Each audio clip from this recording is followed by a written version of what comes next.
Hello students, स्वागत है आपका अपने YouTube channel the platform bye Rakesh में, जहां हम आज आपके सामने एक नया सब्जेक्ट जिसको हम लोगों ने पहले भी पढ़ चुका है, इकोनॉमिक्स क्लास 9 का चैप्टर 1 लेकर उपस्थित हुए हैं। आज हम लोग इकोनॉमिक्स क्लास 9 का chapter 1 the story of village Palampur पढ़ेंगे। तो the story of village Palampur जिसका टॉपिक हम लोगों ने पिछली क्लास में इसका पार्ट 1 हम लोग पढ़ चुके थे, जिसमें हम लोगों ने लास्टली टॉपिक पढ़ा था फैक्टर्स ऑफ प्रोडक्शन।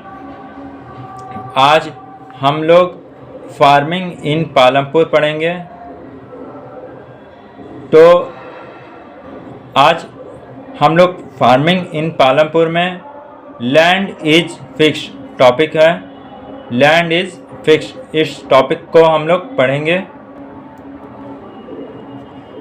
टॉपिक है farming in Palampur. Topic 1, land is fixed. Farming is the main production activity in Palampur. Palampur में मेन प्रोडक्शन एक्टिविटी क्या है?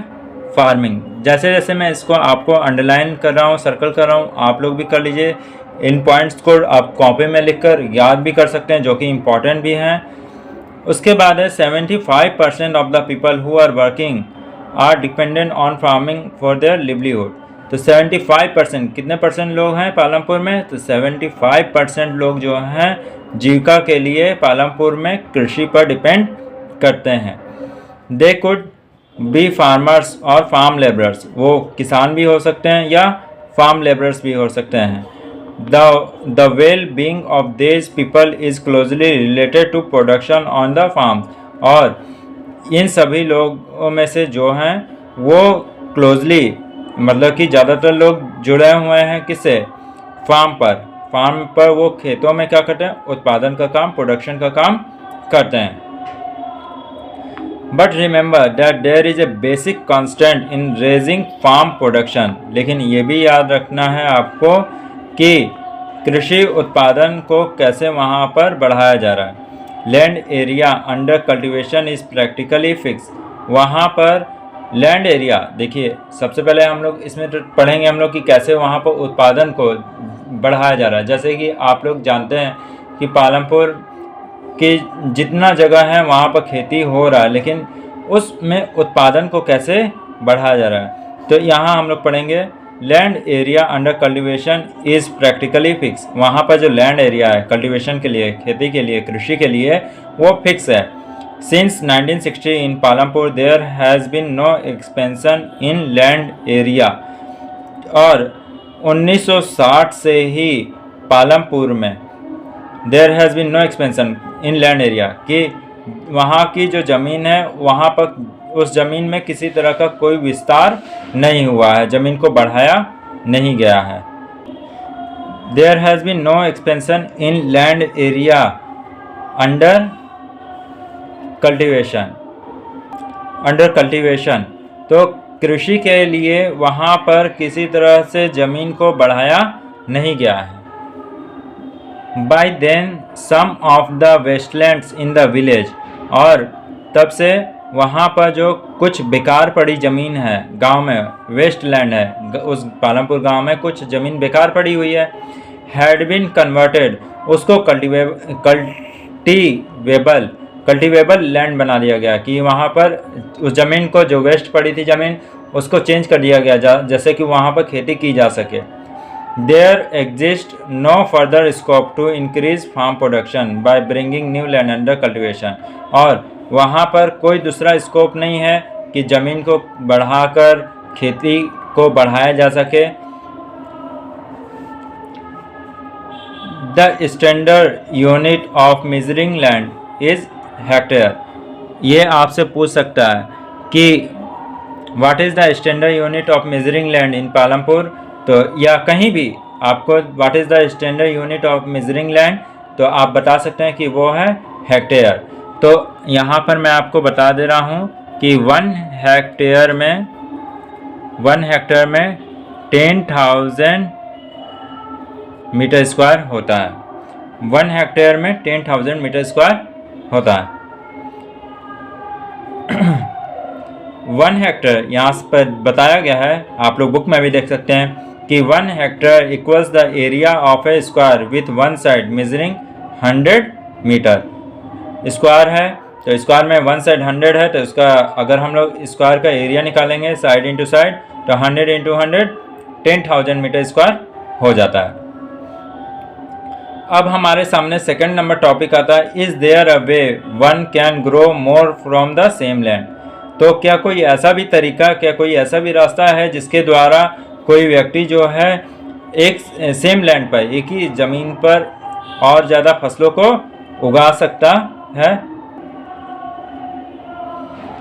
In the kind of crops grown and facilities available, जिस तरह की फसलें वहाँ पर उगाई जाती हैं और जिस तरह की वहाँ पर पालमपुर में फैसिलिटीज़ अवेलेबल हैं, सुविधाएं उपलब्ध हैं। Palampur would resemble a village of the western part of the state of Uttar Pradesh. तो ऐसा लगता है मानो उत्तर प्रदेश का पश्चिमी हिस्सा हो, पश्चिमी हिस्सा वाला गांव हो उत्तर प्रदेश का। All land is cultivated in Palampur, वहाँ पालमपुर में जितनी भी ज़मीन है वो सब कल्टिवेट की जाती हैं। No land is left idle, कोई भी ज़मीन वहाँ पर खाली नहीं बची है। ड्यूरिंग द रेनी सीजन, अब सबसे इम्पोर्टेंट मैं टॉपिक आपको बता दे रहा हूँ कि पालमपुर में किस किस कौन कौन सी फसलें वहाँ पर उगाई जा सकती हैं। अगर आपसे पूछता है नेम द क्रॉप्स ग्रोन इन पालमपुर, तो आप उसका आंसर बता सकते हो। तो यहाँ से आंसर आप अंडरलाइन कर सकते हो। ड्यूरिंग द रेनी सीजन, जब रेनी सीजन होती है तो वहाँ पर खरीफ फार्मर्स, खरीफ यानी कि रेनी सीजन, खरीफ सीजन में क्या होता है कि फार्मर्स ग्रो, ज्वार और बाजरा ग्रो करते हैं। These plants are use as cattle, और इससे इनके पौधे जो होते हैं उनसे मवेशियों को खिलाया जाता है। इसके बाद क्या किया जाता है, it is followed by cultivation of potato between October and December. अक्टूबर से दिसंबर के बीच पालमपुर में वहाँ पर आलू की खेती की जाती है। इन द विंटर सीजन, और विंटर सीजन में रबी की खेती की जाती है। Fields are sown with wheat, गेहूँ की खेती की जाती है वहाँ पर। तो ये बहुत ही इंपॉर्टेंट पॉइंट है, आप लोग इसको कॉपी में मेंशन कर लीजिए। फ्रॉम द वीट प्रोड्यूस, चूँकि गेहूं का उत्पादन किया जा रहा है, farmers keep enough wheat for the family, और तो किसान क्या करते हैं, पर्याप्त मात्रा में गेहूं को परिवार के लिए, गेहूं का उत्पादन परिवार की खपत के लिए रख लेते हैं। And sell the surplus wheat, और बाकी जो सरप्लस वीट होता है, जो एक्स्ट्रा गेहूं हो जाता है, वो जाकर रायगंज के मार्केट में बेच देते हैं। A part of the land area is also devoted to sugar cane which is harvested once every year। और फिर ज़मीन का ऐसा पार्ट है, लैंड का एक ऐसा एरिया भी है जहाँ पर शुगर कैन की खेती, गन्ने की खेती की जाती है साल में एक बार। तो sugar can in its raw form, sugar cane कच्चे फॉर्म में या उससे जो जैगरी यानी कि गुड़ तैयार होता है, उसको जो गुड़ तैयार होता है उसको जाकर शाहपुर के व्यापारियों को बेच दिया जाता है। The main reasons why farmers are able to grow 3 different crops in a year in the Palampur. अब देखिए यहाँ से क्वेश्चन जरूर आता है कि what are the main reason, या what is the main reason why farmers are able to grow 3 different crops in a year in Palampur. Palampur में किसान जो हैं एक साल में 3 से अधिक फसलों का उत्पादन कैसे करते हैं, तो इसका आंसर भी यहीं पर है। The main reason why farmers are able to grow 3 different crops in a year in Palampur is due to the well developed system of irrigation. वहाँ पर इरिगेशन का सबसे अच्छा सिस्टम है, ठीक है। और क्या क्या है, सबसे पहले अच्छा सिस्टम क्या है, सिंचाई अच्छे से हो जाती है। Electricity came early to Palampur, Palampur में बिजली पहले आ गई। Its major impact was to, और इसका मुख्य प्रभाव किस पर पड़ा, to transform the system of irrigation, कि जो सिंचाई का प्रणाली था, जो सिस्टम था पहले पुराना, वो चेंज हो गया। पर्शियन व्हील्स पहले यूज़ किए जाते थे। Till then use by farmers to draw water from the well, कुओं से पानी निकालने के लिए पर्शियन व्हील्स का यूज़ किया जाता था। लेकिन बिजली आने के बाद ट्यूबवेल से वहाँ पर खेतों की सिंचाई की जाने लगी। एंड इरिगेट स्मॉल फील्ड्स, तो प्राचीन ज़माने में, पुराने समय में जब इलेक्ट्रिसिटी वहाँ पर नहीं आई थी, पालमपुर में, तो कुएं से पानी निकालने के लिए पर्शियन वेल्स का यूज़ किया जाता था।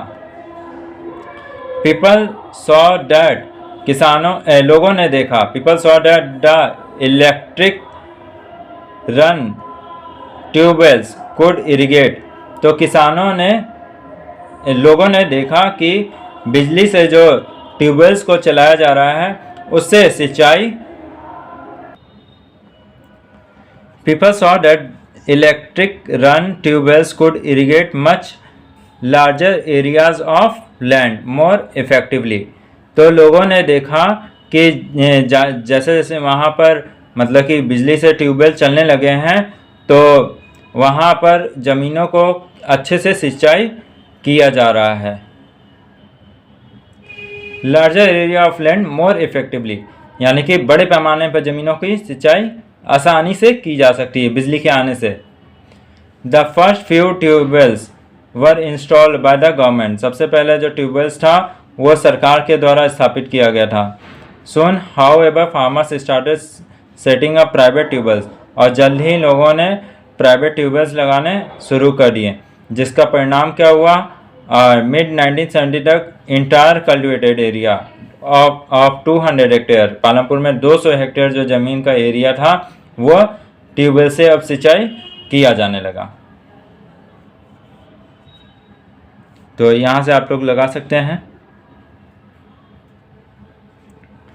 Not all villages in India have such high levels of irrigation, और बता रहा है यहाँ पर कि भारत के सभी गांवों में हाई लेवल पर सिंचाई नहीं हो पाती है, apart from the riverine plains, और ऐसे मैदान जो नदी के किनारे हैं, तटीय क्षेत्रों में आते हैं, कोस्टल रीजन्स में आते हैं हमारे देश में, वहाँ पर वेल इरिगेटेड है, वो क्षेत्र काफ़ी अच्छे से सिंचाई वहाँ पर हो जाती है। इन कॉन्ट्रास्ट प्लेटो रीजन, जबकि दूसरी तरफ देखा जाए तो पठारी क्षेत्रों में जैसे कि डेक्कन प्लेटू में, वहाँ पर लो लेवल ऑफ इरिगेशन है। Of the total cultivated area in the country a little less than 40% is irrigated even today, और हमारे देश में देखा जाए तो जितना भी कल्टिवेटेड एरिया है आज 40% से भी कम है जो सिंचाई से होता है। In the remaining areas farming is largely dependent on rainfall, क्यों, क्योंकि उन क्षेत्रों में ज़्यादातर किसान जो हैं वो बारिश पर डिपेंड करते हैं। तो मतलब कि यहाँ पर कहने का तात्पर्य ये है कि 40% से भी ज़मीनें ऐसी हैं हमारे देश में जहाँ पर ट्यूबवेल से सिंचाई की जाती है, क्यों, क्योंकि खर्च ज़्यादा पड़ता है, और ज़्यादातर किसान जो होते हैं अधिकतर क्षेत्रों में वो बारिश पर डिपेंड करते हैं। आगे पढ़ते हैं हम लोग। To grow more than one crop on a piece of land, और एक जमीन पर एक से अधिक फसलों को उगाना सेम ईयर में, ड्यूरिंग द ईयर, एक साल के अंदर एक जमीन पर एक से अधिक फसलों को उगाना क्या कहलाता है, मल्टीपल क्रॉपिंग। तो बच्चों आपसे एग्जाम में अगर पूछता है कि व्हाट इज मल्टीपल क्रॉपिंग, तो आप इसको आंसर में लिख सकते हो। क्या लिखोगे आप लोग, to grow more than one crop on a piece of land during the year is known as multiple cropping.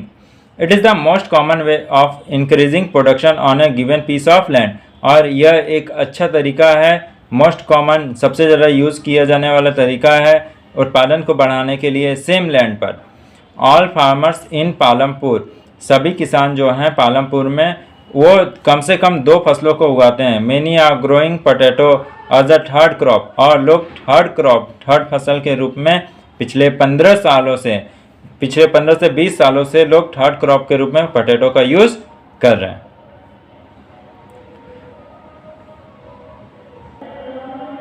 उसके बाद है आपका कि ये टेबल 1.1 है।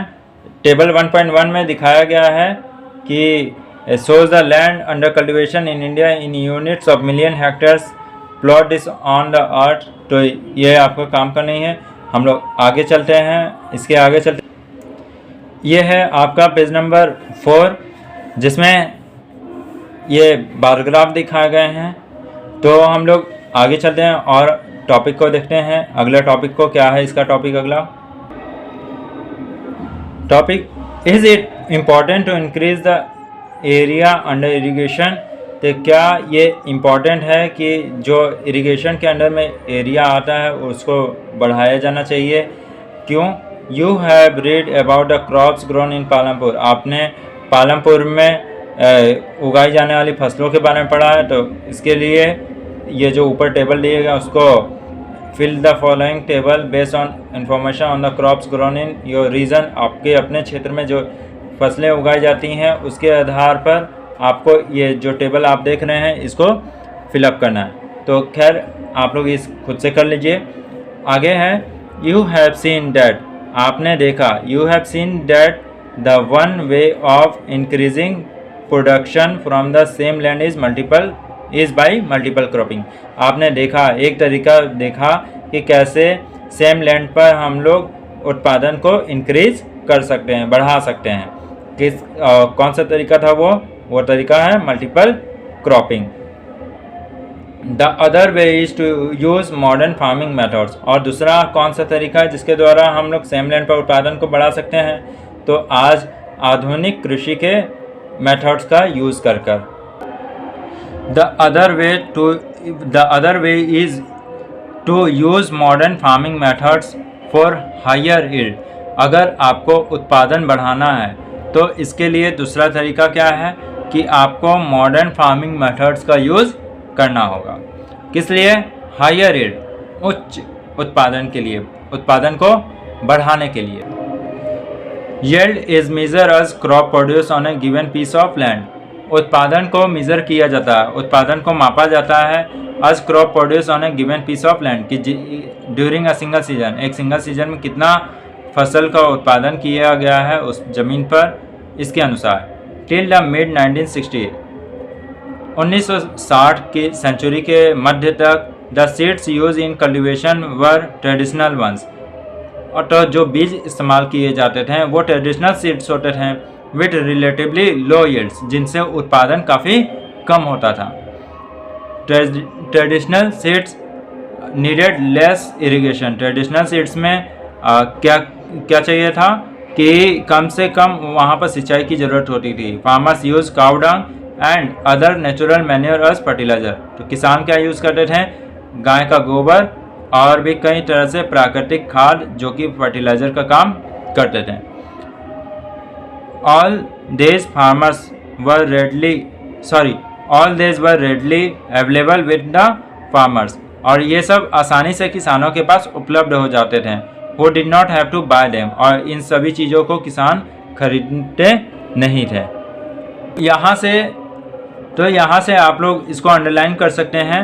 Till the mid 1960 the seeds use in cultivation were traditional ones with relatively low yields. Traditional seeds needed less irrigation. Farmers use cow dung and other natural manure as fertilisers and all this were readily available with the farmers who did not have to buy them। Next है, paragraph change हो रहा है आपका यहाँ से। The green revolution in the late 1960। जो हरित क्रांति आई थी, ग्रीन रेवोल्यूशन आई, हरित क्रांति कब आई? लेट 1960 यानी कि 1960 के लास्ट तक। Introduce the Indian farmer. उसने परिचय कराया भारतीय किसानों को to cultivation of wheat and rice, गेहूँ और चावल के कृषि से। यूजिंग कैसे?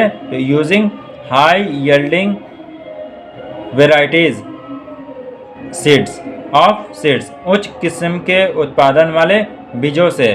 कंपेयर टू ट्रेडिशनल सीड्स, जिसकी तुलना की गई ट्रेडिशनल सीड्स से। द HYB सीड्स, इसको अंडरलाइन कर दे रहे हैं हम। The HYB seeds promised to produce much greater amounts of grain on a single plant।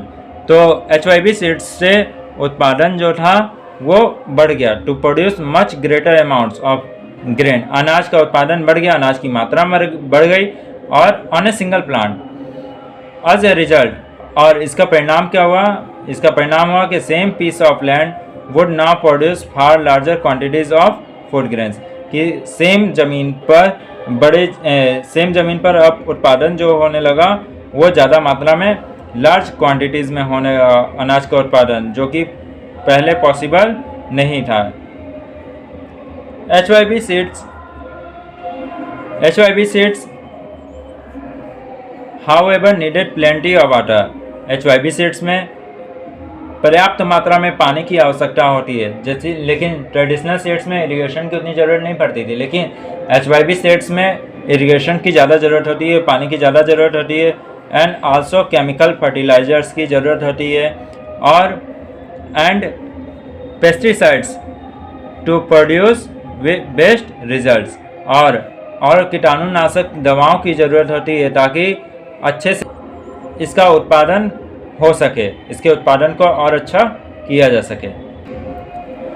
Higher yields were possible only from a combination of HYB seeds, irrigation, chemical fertiliser and pesticides etcetera. आप यहाँ से लेकर underline कर सकते हैं इसको कि उच्च किस्म मतलब कि ज़्यादा उत्पादन पॉसिबल कैसे हुआ, तो केवल और केवल HYB सीड्स, सिंचाई और केमिकल फर्टिलाइजर और कीटाणुनाशक दवाओं से, इन सभी कारणों से उत्पादन जो हुआ वो ज़्यादा पॉसिबल हुआ।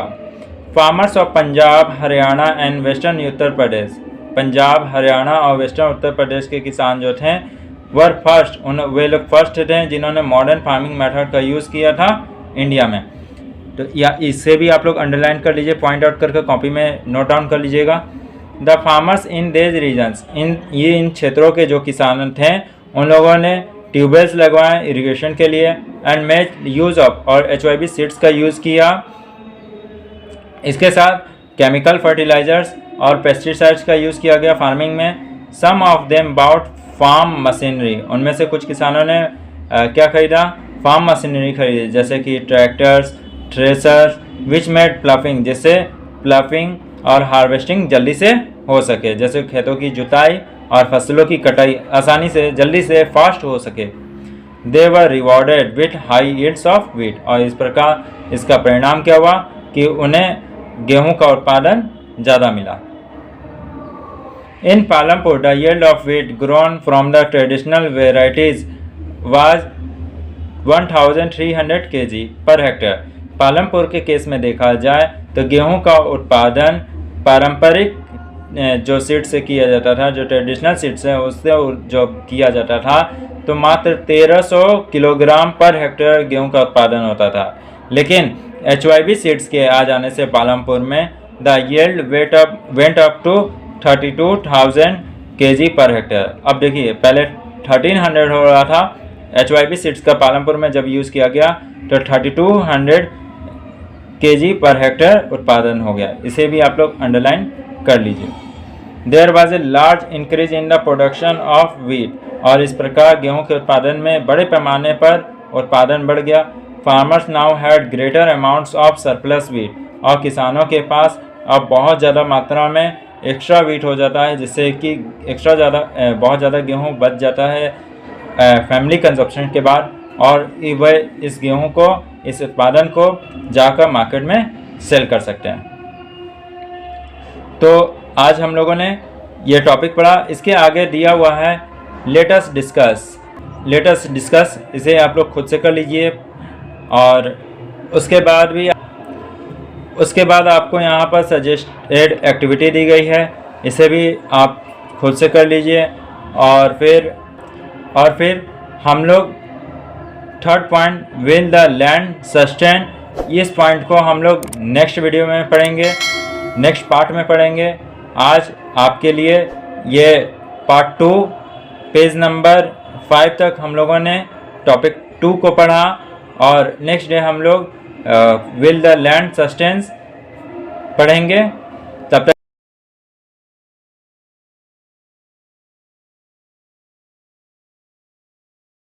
हम लोग अगली बार एक नए टॉपिक के साथ फिर आपके सामने प्रेजेंट होंगे। तब तक के लिए थैंक यू।